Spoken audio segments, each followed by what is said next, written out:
a competitor. I want to respect the game and let it play out the way it is. But had an opportunity to do that, and I didn't think that was going to be a possibility ever. And I'm glad I took that opportunity.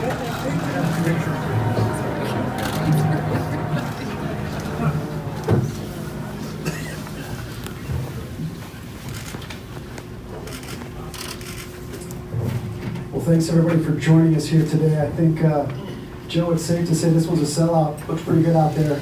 Before we get started, I'm gonna thank a few people for being in the crowd here today, and a lot of people that have touched Joe's life, including his entire family. It's great to see you all here. Thank you for being here. Joe's got some coaches and teammates from high school here, so thanks for being here, guys. We have NHL star Zach Parisi here today. Past Twins GMs Bill Smith, Terry Ryan. Also, Jim Rance and Jerry Bell are here. Thanks, guys, for being here. We got a whole lot of Twins managers here. Tom Kelly, Ron Gardenhire, Paul Molitor, and Rocco Baldelli are here today. Past teammates and coaches, Joe Vavra, Tony O, Corey Koski, Glenn Perkins, and Justin Morneau. Thanks for being here today. We also have some Twins alumni here, Tim Laudner, Ken Herbeck, and Hall of Famer Jack Morris. Thank you all for being here. I think that says a little bit about Joe Mauer. With that, I'm going to hand it off to Twins president Dave St. Peter. Actually, Dustin, I think Jim Pohlad is going to lead off today. Let's lead off with Jim Pohlad. Corrected. Welcome everybody. I'm really happy to be here. I'm kind of happy to be here. It is a day of mixed emotion for sure for our family, and I know the Twins organization and Twins fans. But it's obviously a day that had to come. And I won't ever forget Sunday, September 30th. And I know it was impromptu, not scripted or staged at all. It was truly a memorable day. And I can't think in my own mind of a better way of an on-field experience for Joe to play his last game as a Twin, which is very sad. I know nobody's here to hear me speak, so I'll try to be as quick as possible. But I'll never forget the spring of 2010. We'd been away, my family had been away in Cambodia actually, and had a number of conversations with Bill Smith on the phone, all of which resulted in Joe's contract back in 2010. And shortly after landing from Cambodia, we flew down to Florida, and I will never ever forget this. I met Joe in the lobby of one of the outbuildings of the spring training facility, and he shook my hand and told me that he would always give us his best. And I've never forgotten that, and I've always believed it. There have been some down times, but mostly great times. But I never doubted what he said to me that day, and I always believed he delivered on that. So I'm sad for the organization and for our family. I'm happy for Joe, Maddie, and the entire Mauer family, which there are a lot of them. And it's a new era, and I just wish you all the best. To say the least, the Minnesota Twins have been incredibly blessed to have had Joe Mauer part of our franchise over the past 18 years. Joe's longtime teammate Michael Kadire, I think, said it best last week when he said, "I can't think of a single person who represented an organization, a community, a city, and a state as well as Joe Mauer." And while today marks the conclusion of Joe's playing career, it's our sincere hope that Joe will always be connected to this franchise. When contemplating what to say about Joe Mauer and what he's meant to the Minnesota Twins, our fans, our game, our state, I found myself coming back to four basic words. First word is respect. Joe earned respect every single day from his managers, his coaches, his teammates. Those inside of our clubhouse understood Joe's greatness as a player, but maybe more importantly, I think they appreciated him as a professional, as a leader, as a competitor, and as a friend. On the diamond, Joe's reputation drew attention and respect from every opposing manager, every opposing player, and every umpire. Over the past 15 years, few, if any player in our game had more respect on the diamond than Joe Mauer. Second word is history. The numbers tell the story. Joe Mauer's legacy of greatness is forever engraved in the history of the Minnesota Twins franchise. And in addition, it's our view, and while we're biased, it's our view that Joe's body of work should one day make him the fourth St. Paul native to earn enshrinement in Cooperstown. The third word for me is class. Every day, in every way, Joe Mauer is all class. The way he treats people, the way he engages with fans, the way he gives back to this community. There has never been a day, never, that we haven't been extraordinarily proud to call Joe Mauer a Minnesota Twin. The fourth word, probably the most important word, is family. Is there a closer family than the Mauer family? Joe models the importance of family each and every day. Today, let's take a moment to salute Joe as an incredible father, husband, brother, son, and grandson. On behalf of every single member of the Minnesota Twins organization and millions of fans across Twins territory, let's say thank you to number 7. Well played, Joseph Patrick Mauer.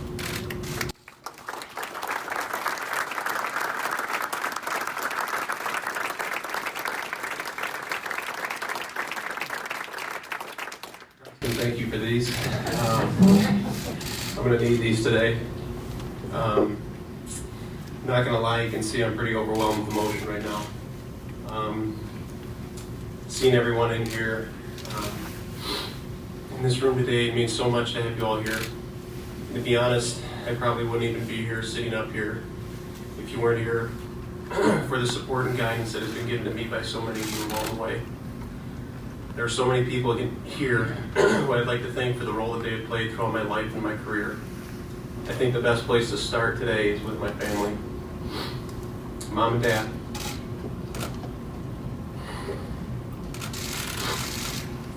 Thank you so much for always believing in me.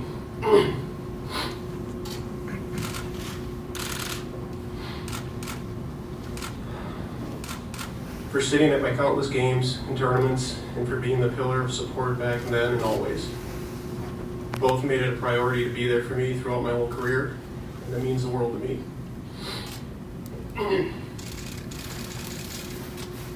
You've helped keep me grounded, and have never let me forget my roots. Thanks to my brothers Jake and Bill. Thanks for always letting your little brother tag along. I know it's not easy sometimes, but I've always appreciated that. You guys have been there through it all. Jake, I'll never forget our years in minor leagues together, some of my favorite times. Bill, I was proud to catch you in that spring training game where you got to face your favorite player, David Ortiz. Thank you, Gardy, for letting that happen, too. I'm also proud to say that we got him out. It's pretty amazing that 3 brothers from Minnesota at one point all donned a Twins uniform, and I'll always be thankful we were able to share that together. I want to thank my grandma and Grandpa Tierney for being my biggest fans. I always knew I could look up there and see you both sitting in the stands, and that meant more to me than you'll ever know. I think my 15 years in the big leagues, they maybe missed a dozen games. At 81 a pop, at home games, that's pretty darn good. I also would want to thank my grandma and Grandpa Mauer, who couldn't be here today, but I know are watching. And Grandpa, thank you for keeping me on that left side of the batter's box. I want to thank my in-laws, John and Ginny, for all the help and support you've given Maddie and our girls, especially while I've been away on the road. Not sure we could have done this without you. And Maddie, I'm not sure I have the right words to express my gratitude, my admiration, or my love for you. You have been my biggest supporter, my biggest fan, and my rock. You made everything happen at home so that I could go out there and play a game that I love.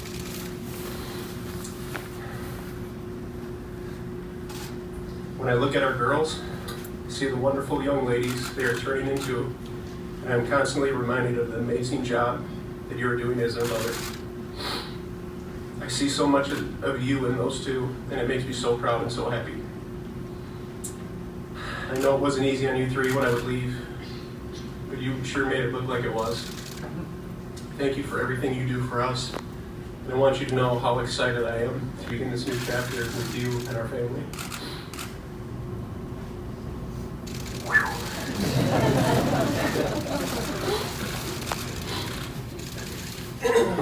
hopefully I can get through this. Thanks for bearing with me. I also want to thank some of my high school baseball coaches that are here today. Jim O'Neill, Mike Honza, Snap Leitner. And for everybody who wonders why I don't swing at the first pitch, Jim O'Neill is the reason. Jim, you taught me a lot about patience and waiting for the right pitch. You always told me if I swung the bat, I'd hit the ball, so I might as well wait for that good one.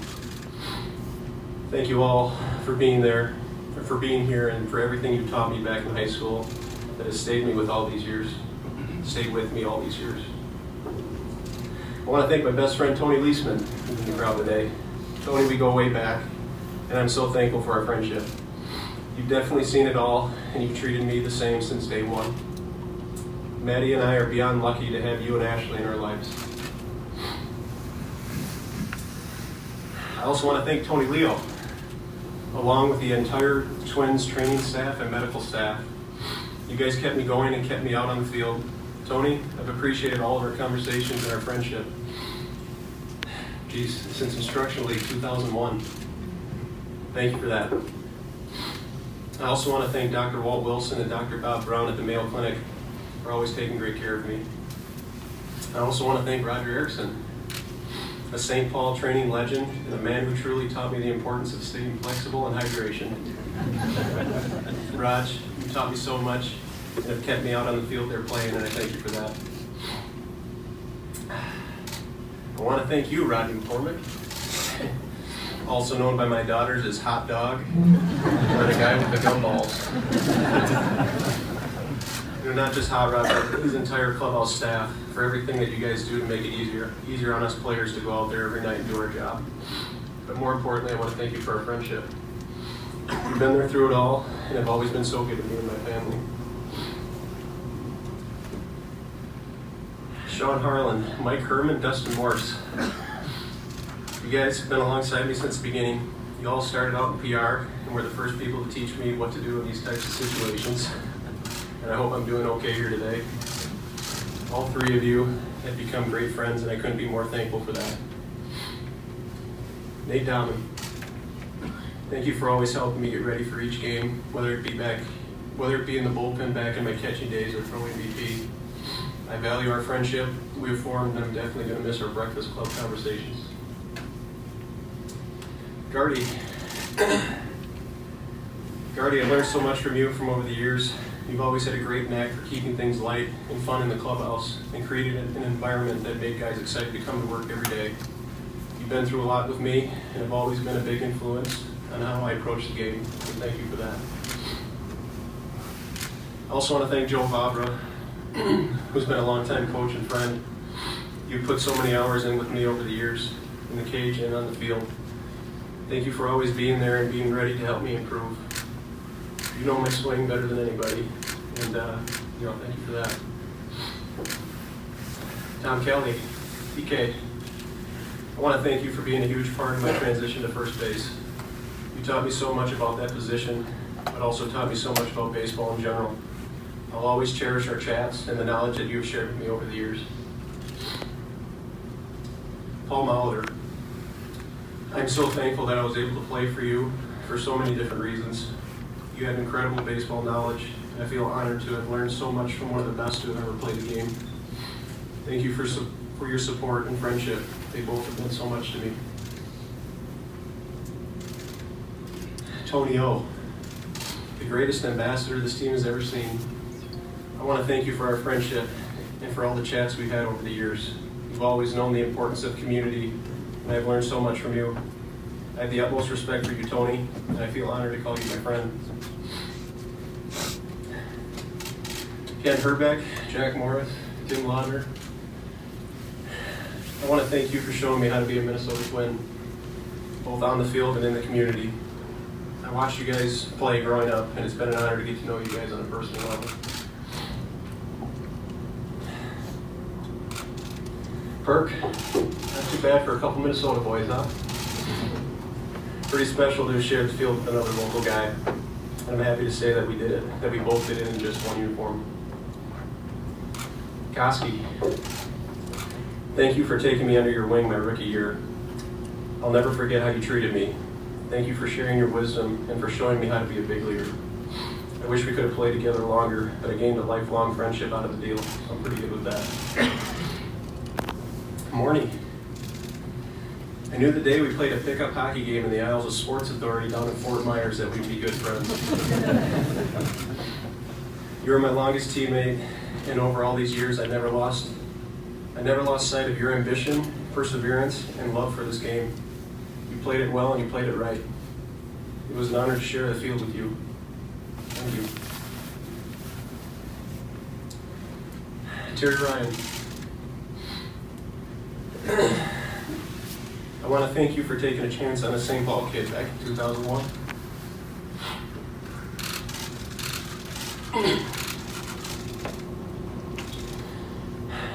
I know that draft was loaded with talent and there were a lot of great options out there.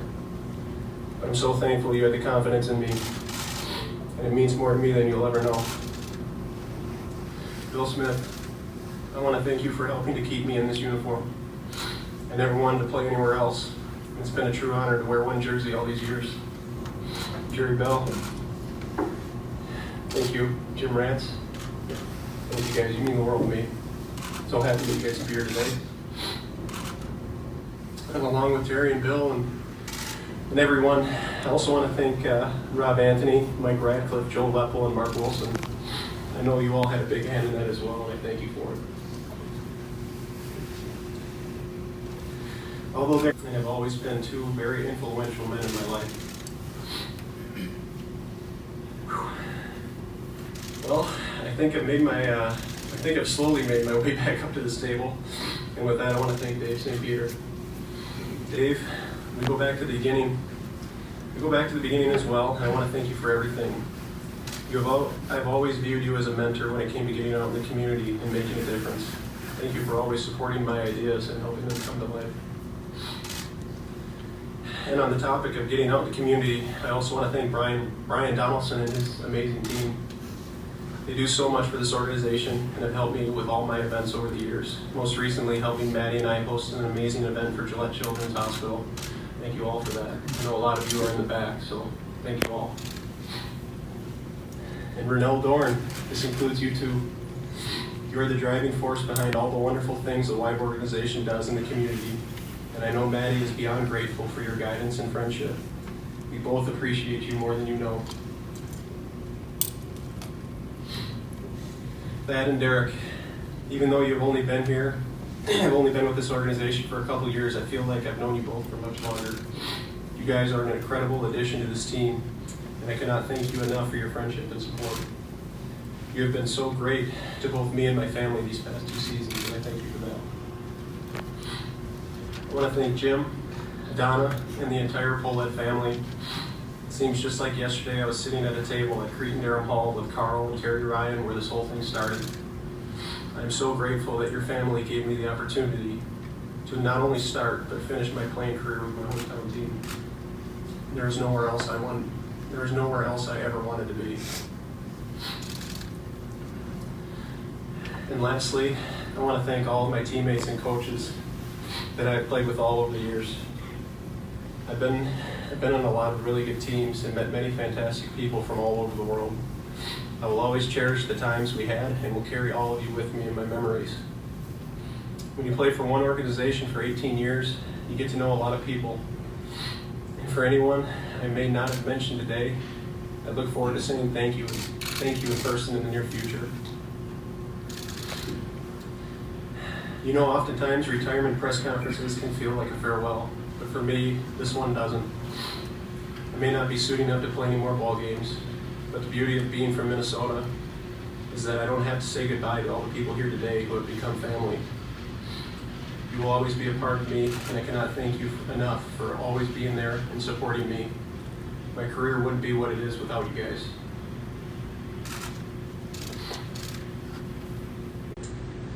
And Rocco, I want you to know that you'll be in good hands here with the Minnesota Twins. They are truly a fantastic organization, and you will have a great support system around you. I've always respected you on and off the field, and I wish you all the best next season. I know you have a lot of knowledge to share with the boys in 2019. Before we turn this over to the media for questions, I want to take a quick second to thank them as well for being here today. I've known many of you in this room since my high school days, and along with my grandparents, who have clipped and saved every article. I want to thank you for documenting my career and following my journey. Thank you, guys.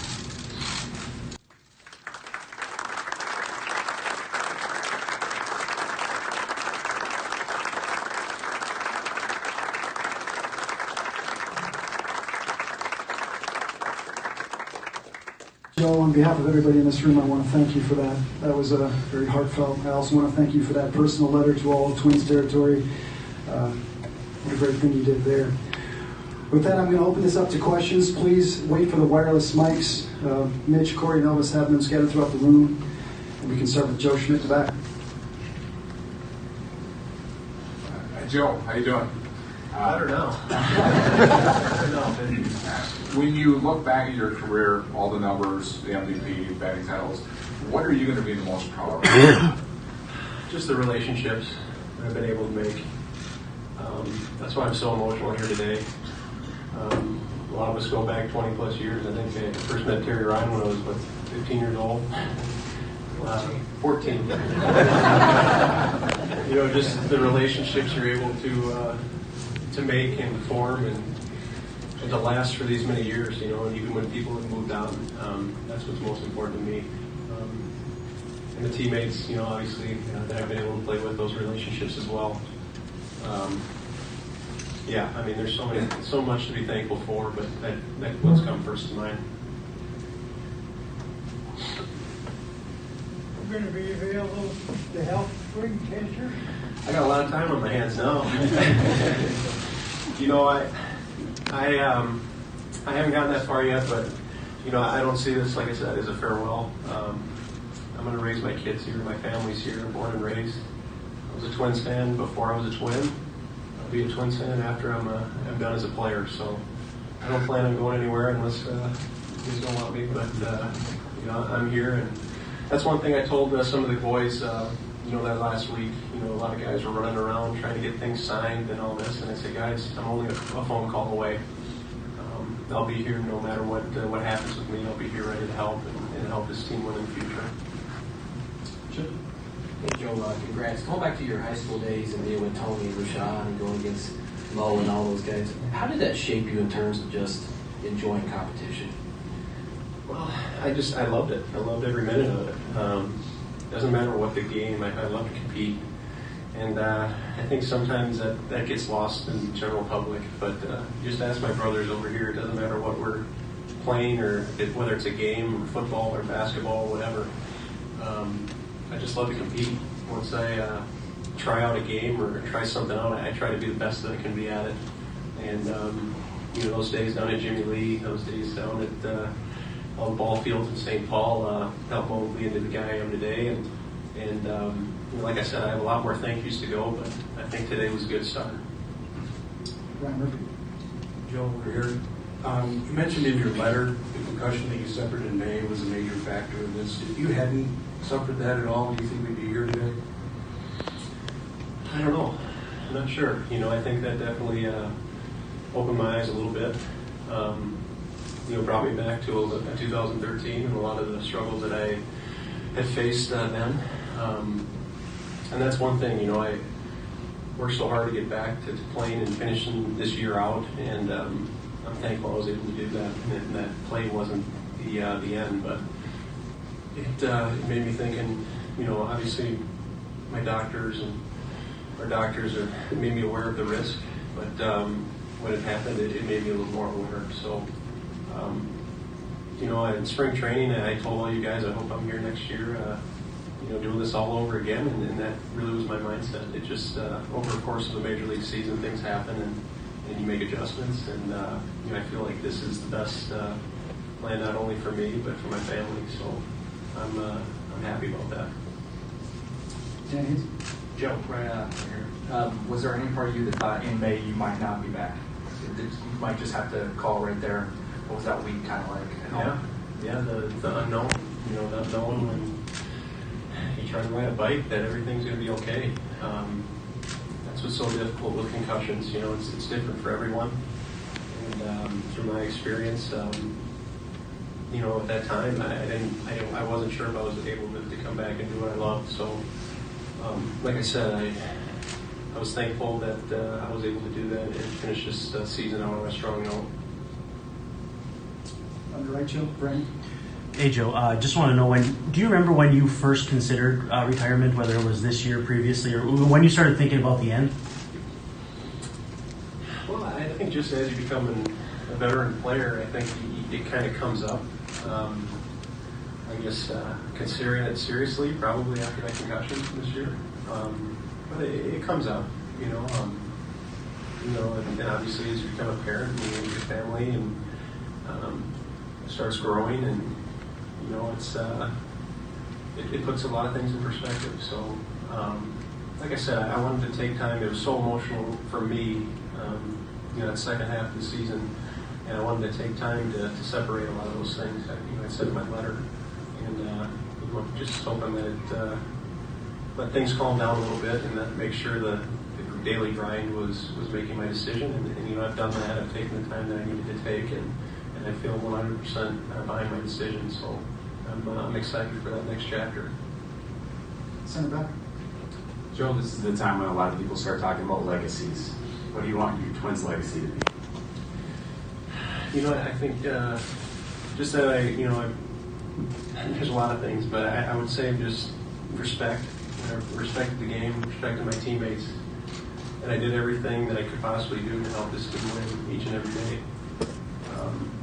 I've been fortunate enough to have the personal accolades, and you know, I really do believe that that's a byproduct of you know how the team does, and you know, those things just come along with it.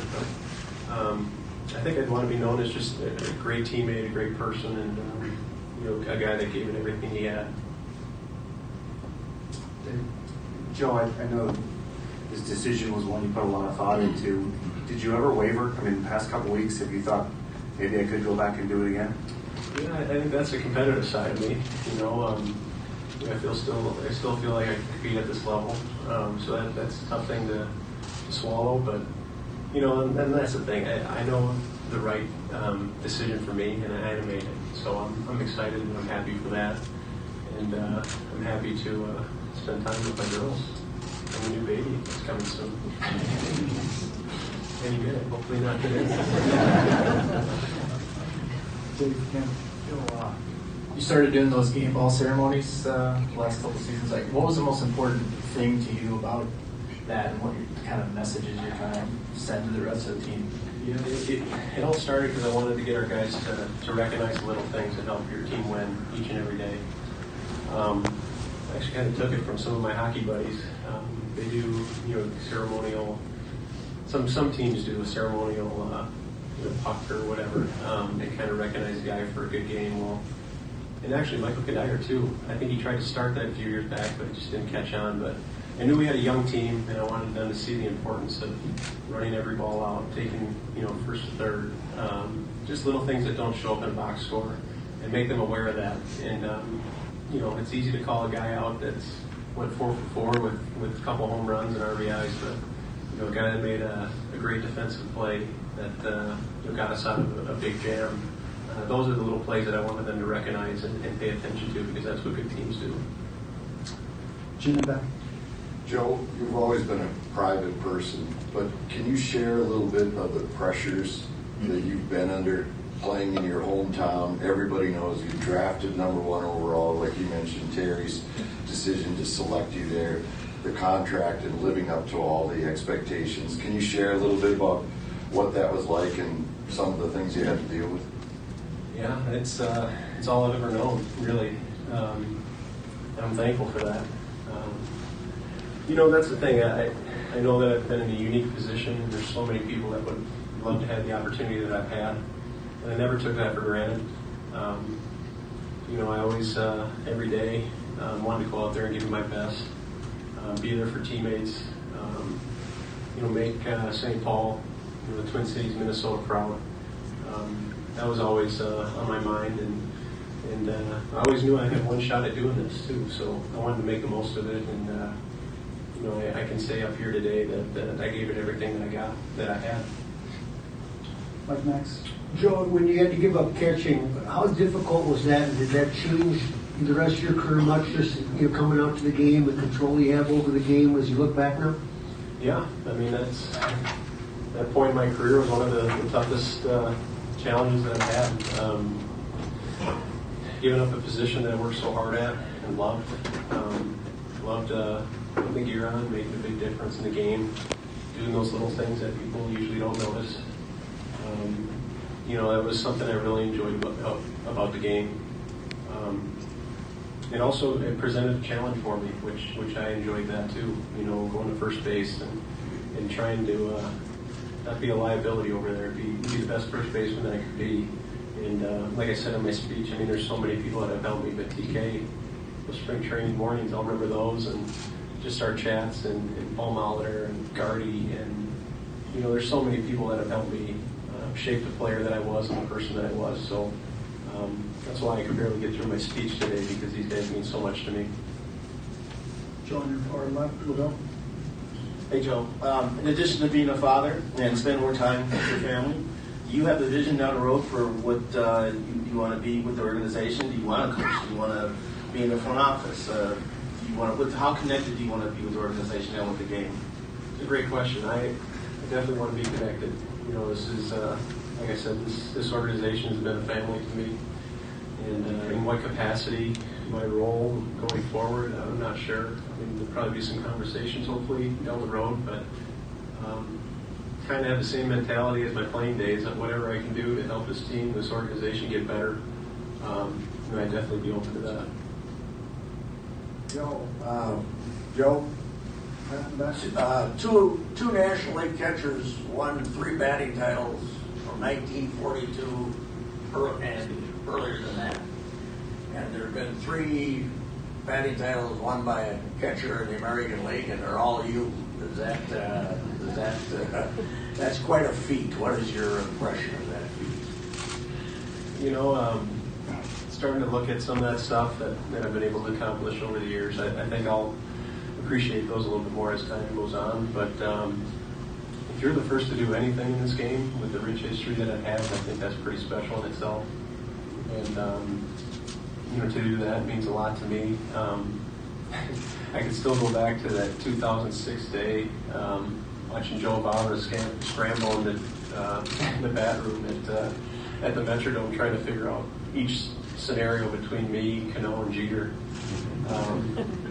There's going to be a lot of those stories that go on that we're going to enjoy and share. But like I said, I think that it happened that year because we had so many other things going on too in 2006. I mean, we were Brad Radke's last year. We were fighting for home field advantage. There were so many different things, great things going on. Santana won the Cy Young that year. Borno won the MVP. I think something like that. I really didn't think a whole lot about it until Joe reminded me of it. But no, it's just I'll have time to look at some of those things and appreciate those a little bit more maybe as time goes on. Joe, congrats on the next chapter. Can you talk about the role model part of all this? So many kids grew up wearing Mauer jerseys. You are beloved in this community, and talk about the responsibility that goes along with that, but also that mutual respect you have for all the fans out there. Yeah, that's something that I didn't take lightly. I knew all eyes were watching me here locally. Every move that I made, every word that I said. I did run a ball out, which I tried not to do. I tried to run everything out, but I was aware of that. I was aware of that not just with the little kids, but my other teammates, coaches, everybody. I've always had a saying that says, you try to do your best because somebody's always watching. And, I carried that with me every day that I came to the ball field. And, I understood my